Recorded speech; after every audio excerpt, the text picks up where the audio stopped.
My name is Juliet and you're welcome to my channel. In today's class, we're going to treat English grammar. So, what is English grammar? English grammar simply means the rules that guide English language. The rules that guide English language. Every language has its grammar. You have to know this. For example, like Igbo grammar, French grammar, German grammar, etc. So every language has its grammar. There are five branches of English grammar, and they are English phonetics and phonology, morphology, syntax, semantics, and pragmatics.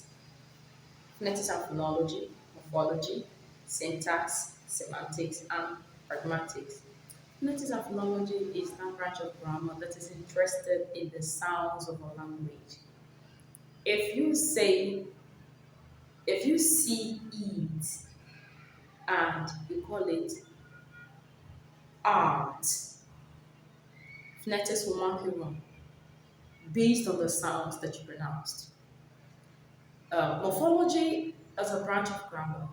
Morphology is the branch of grammar that is interested in the origin of words and other words that can be created out of the existing word. If you say eat, for example, morphology asks you, how did we get it in English language? Did we borrow it from another language? How did we get it?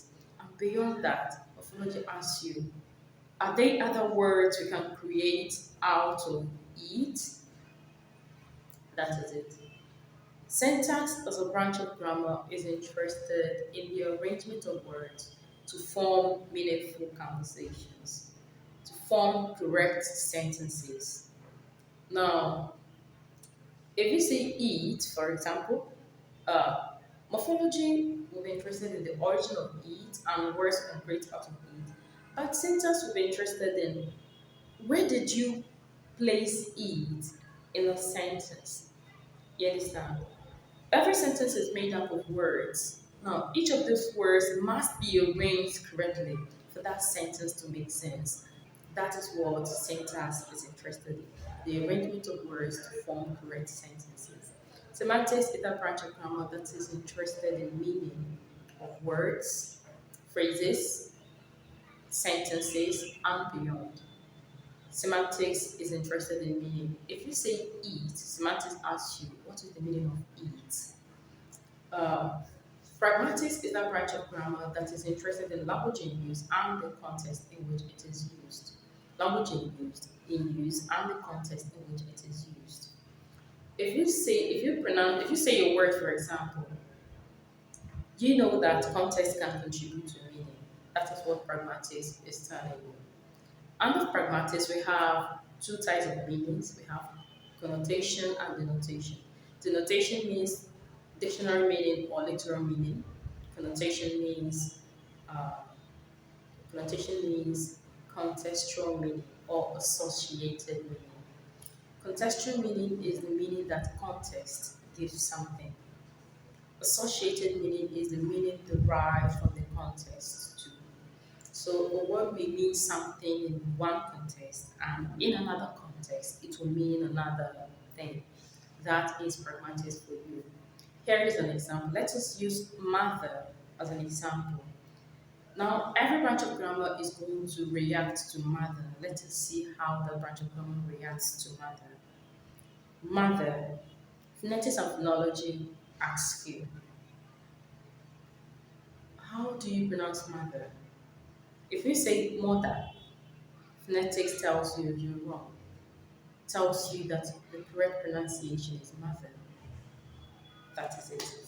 You go to morphology. Morphology asks you, how did we get mother and what other words can we create out of mother? And other words we can create out of mother include motherless, motherhood, motherly, and the rest of them. Then if you go to syntax, syntax asks you, where do you place mother in a sentence? That sentence to be correct. You say, mother my beautiful is. Mother my beautiful is. Syntax tells you you're wrong. You go back and you say, my mother is beautiful. Syntax tells you you're correct. That is syntax for you. Semantics asks you, what is the meaning of mother?